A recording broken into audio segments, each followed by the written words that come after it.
sejahtera buat kita semua. Izin Bapak-Bapak Hakim, Ibu-Ibu Hakim, kalau boleh tahu saya, diklat terpadunya yang dari kejaksaan berapa orang ya Pak ya? Kayaknya hakim semua Pak. Izin Bapak, untuk angkatan ini hakim semua Bapak, tanpa ada dari yang lain Bapak. Baik. Kalau boleh tahu saya hakim wilayah mana saja Bapak?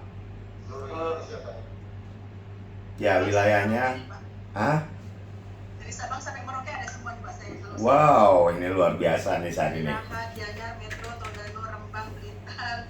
Totalnya berapa Bu? Totalnya Pak kalau di kelas A itu ada 35 peserta. ya? Karena di kelas B ada 39 Pak. 39, 35. Ada 74 ya Pak ya. 74 ya. Dari Aceh sampai Papua ada ya Bu ya? Dari Sabang sampai Merauke Pak. Baik, oke, terima kasih. Mungkin tidak sempat mengundang terpadunya mungkin, jadi nggak masalah. Jam saat ini kegiatan saya hadir pada hari ini sudah dijadwalkan oleh penyelenggara. Kita lebih mengedepankan diskusi nanti Pak. Jadi kita akan buka diskusi dengan pemateri, saya menyampaikan materi saya dengan jadwal. Ketika nanti Bapak-Bapak ingin bertanya, kita buka, langsung aja sampaikan. Baik, tadi sudah diperkenalkan. Ya. Seslinya apakah dari Bapak atau dari saya? Materinya? Materinya biar dari saya aja Bu. Baik Pak. Baik.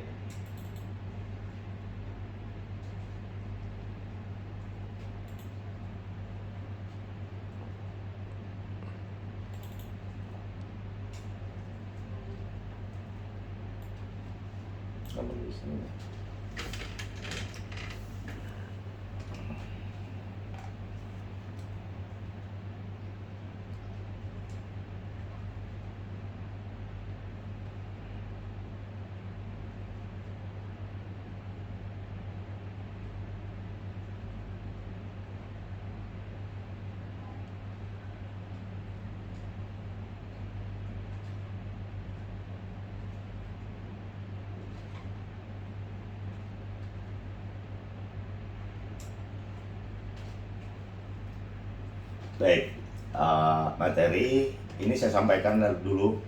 Tadi penyelenggara juga nelpon saya dan Bu Rista sendiri. Aturannya kami mengajar siang hari ini 2 pengajar, saya dan Bu Rista. Yang sekarang beliau Kajari Metro.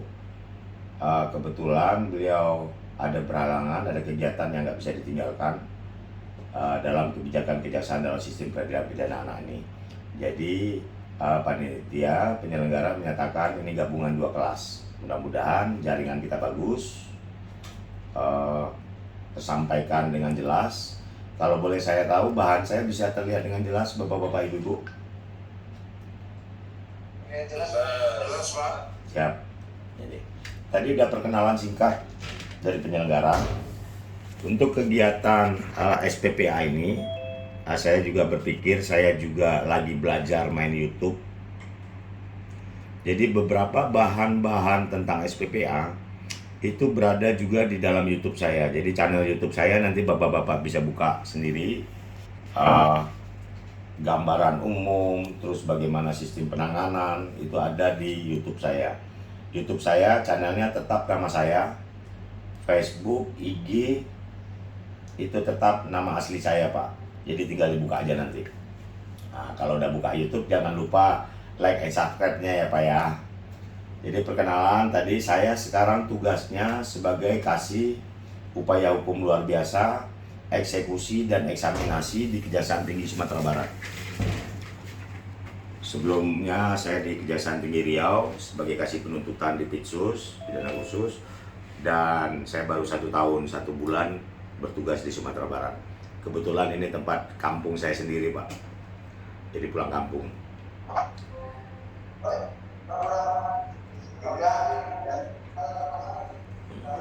Baik, sedikit kita lanjut.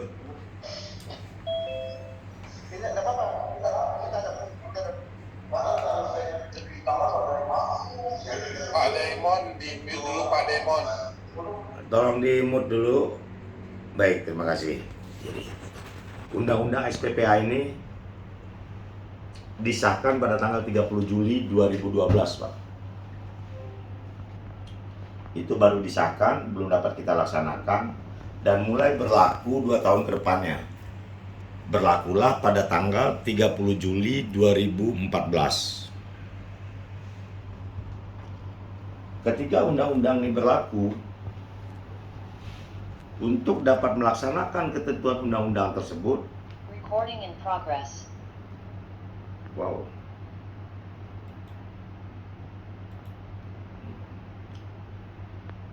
harus ada PP-nya. Terbitlah PP-nya.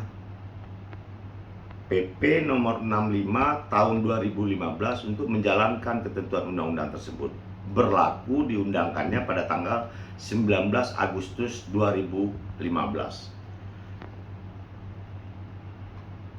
Dari undang-undangnya tanggal 30 Juli 2012, terus diundangkan undang-undang tersebut 31 Juli 2014.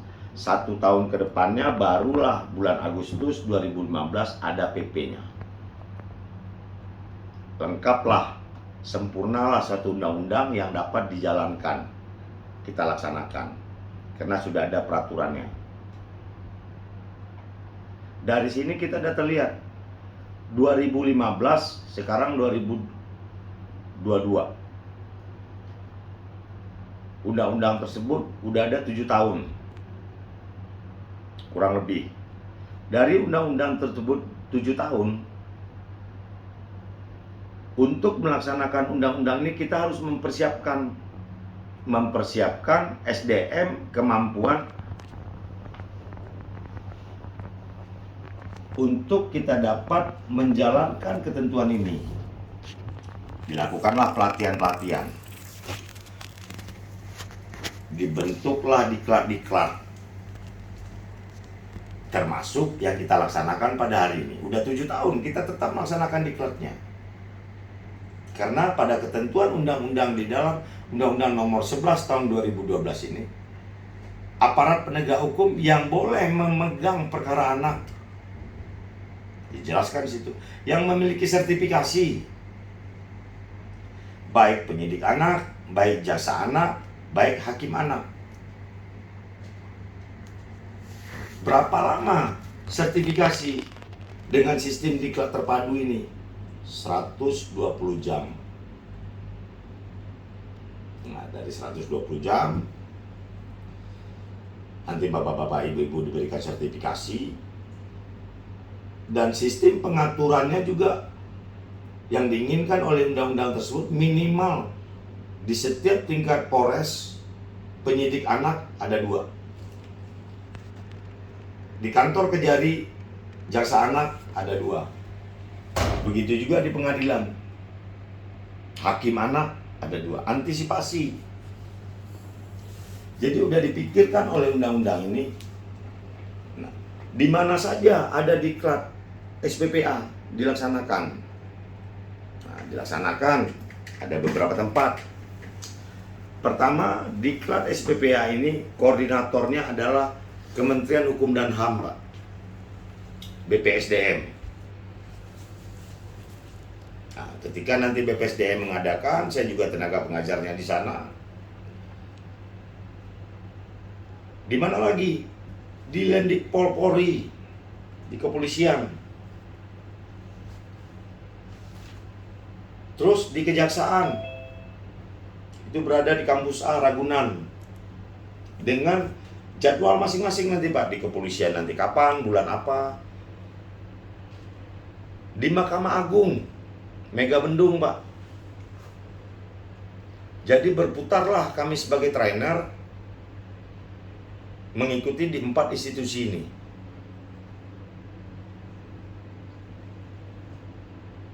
Nah, ketika kita laksanakan,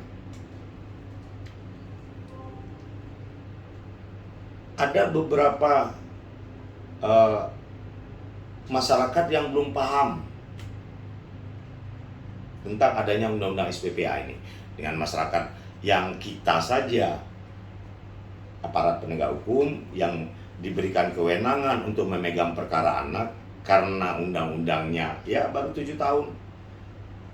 Sangat berbeda bagaimana pertanggungjawaban anak, umur pertanggungjawaban anak, siapa saja yang dapat dilakukan, diselesaikan dengan secara diversi, bagaimana sistem RJ-nya, bagaimana dengan putusan hakim, sangat berbeda. Nah, kalau tidak dilatih, diikutkan ke dalam diklat, takutnya hanya membaca undang-undang, ada kita laksanakan dengan ketentuan yang salah. Kita memegang perkara, kita menyelesaikan perkara terhadap anak yang bermasalah. Semoga tidak terjadi kita yang bermasalah. Harus paham kita apa-apa saja jenis putusan hakim. Begitu juga jaksa, bagaimana dia bisa mengeksekusi atau mengeksekutor putusan tersebut, tapi dia tidak paham. Siapa saja yang bisa dilakukan anak yang dapat dimasukkan ke dalam penjara? Umurnya berapa? Ancaman hukumannya berapa? Apa kekuatan kita mengetahui bahwa umur si anak tersebut benar-benar dia sudah 14 tahun sehingga hakim bisa memutuskan dia masuk ke dalam penjara? Dan bagaimana kita merubah mindset kita lagi, Pak? Ini yang sedikit berat. Jadi penahanan, penangkapan terhadap perkara anak itu adalah upaya paling terakhir. Diberikan kita beberapa pilihan. Kalau sudah pilihan ancaman yang teringan-teringan tersebut udah Bapak Ibu Hakim pertimbangkan, ternyata memang harus pantas dia untuk masuk penjara, barulah dia dimasukkan putusan Bapak masuk ke dalam penjara. Tetapi kalau masih ada sisi-sisi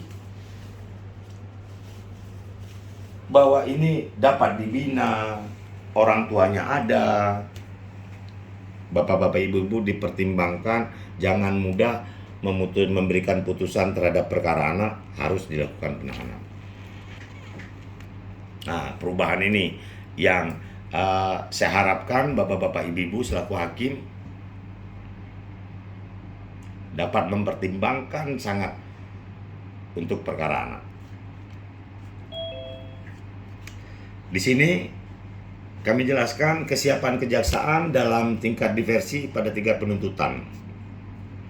Jadi kami di kejaksaan kami sudah mempersiapkan Pak Jaksa Agung dan mengeluarkan peraturan Jaksa Agung Perja 006 tahun 2012 tentang pelaksanaan diversi pada tingkat penuntutan. Nah, di situ kami sudah disiapkan bahwa untuk pedoman diversi, bagaimana melakukan diversi, cara diversi, apa saja syarat diversi, itu khusus untuk kejaksaan sudah ada. Terus menyelenggarakan diklat terpadu sistem peradilan pidana anak pada Badan Diklat Kejaksaan RI. Setiap tahun kami juga di kejaksaan mempercepat para jaksa kami untuk mendapatkan sertifikasi. Dan begitu juga kami berlomba saat ini, kejaksaan, kepolisian, Mahkamah Agung, bagaimana beberapa jaksanya dalam setiap tahun telah mendapatkan sertifikasi terus. Tergantung setiap tahun anggarannya yang kami dapat setiap diklat. Ada yang 3 angkatan, 1 diklat dari kejaksaan, ada yang 2 angkatan. Siapa saja pesertanya, jaksa ada pasti. Kalau diklatnya di kejaksaan, pasti dong jaksa yang banyak. Begitu juga kalau di Mahkamah Agung, pasti dong hakimnya yang banyak. Kalau di kepolisian, kepolisiannya penyidik anaknya yang banyak. Nah, kalau di BPSDM, mungkin lebih banyak. PK Bapasnya, Peksosnya. Percepatan itu kita lakukan terus. Percepatan itu kita lakukan terus Sehingga setiap target yang Kejari tersebut, kantor Kejari tersebut, kantor cabang di Kejati sudah ada jaksa anaknya. Nah, mudah-mudahan dalam waktu dekat, saya belum lihat tabelnya apakah sudah seluruhnya terpenuhi, tapi sampai saat ini saya sudah melihat masih banyak kantor-kantor Kejari yang belum memiliki jaksa sertifikasi terhadap anak. Nah, makanya mudah-mudahan dalam tahun ini kejaksaan bisa dapat banyak diklatnya untuk terpadu ini. Terus mempersiapkan SDM dengan mengikutsertakan para jaksa sebagai diklat terpadu yang tadi saya katakan.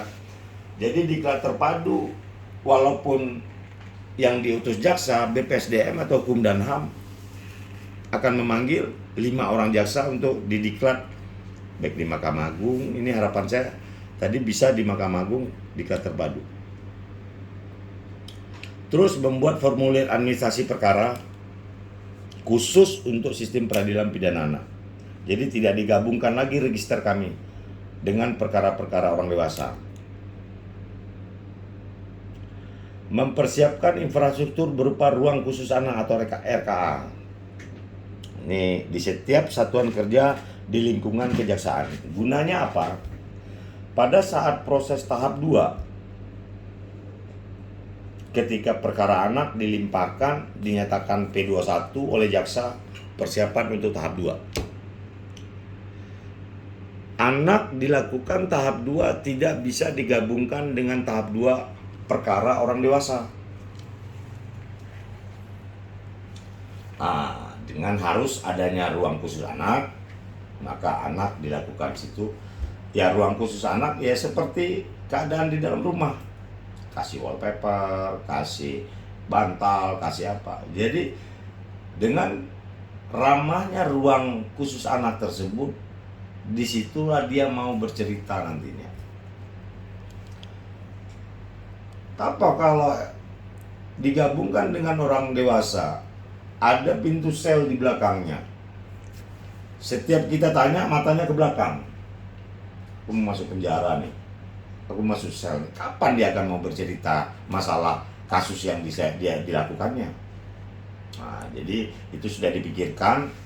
Jadi ramah, ruang khusus anak itu ramah ruangannya, dan boleh orang tuanya di sana didampingi. Ini yang kami sampaikan. Apa saja maksud dan tujuan Pak Jaksa Agung mengeluarkan Perja 006 tahun 2012. Pertama, maksudnya acuan bagi seluruh jaksa di Indonesia. Begini loh diversi. Ini loh syarat diversi. Jadi seluruh jaksa di Indonesia yang sertifikasi, yang memegang perkara anak, acuannya ada jelas. Tidak ada abu-abu lagi.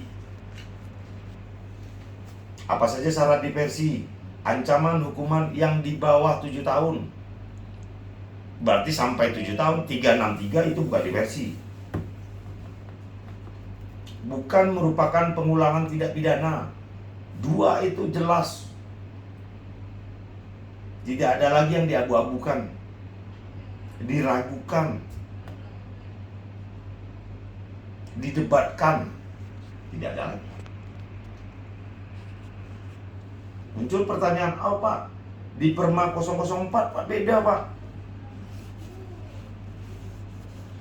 Ancaman yang di atas 7 tahun dan di bawah 7 tahun boleh. Ya itu berada di kewenangan yang berbeda. Nggak perlu lagi didebatkan juga. Berarti hakim pas saat saudara limpahkan, menurut hakim ini bisa didiversikan karena ada ketentuan yang mengatur. Jangan kalian debatkan lagi. Kita punya kewenangan masing-masing. Nah, terus apa saja tujuannya? Terciptanya persamaan persepsi, adanya keseragaman standar teknis dan administrasi. Nah, makanya dibikinlah oleh Pak Jaksa Agung Perja 006 tahun 2015. Kita udah mulai masuk nih Pak. Saya yakin ini hari keberapa ya kalau boleh saya tahu ya? Bu Wigati pertemuan kita? Kita dari April ya Bapak Ibu ya, karena memang sebelumnya ini Pak bukan online, tapi sistemnya kan kita belajar mandiri e-learning Pak 11 April. Oh, sendiri ya. Awalnya dari tanggal 9.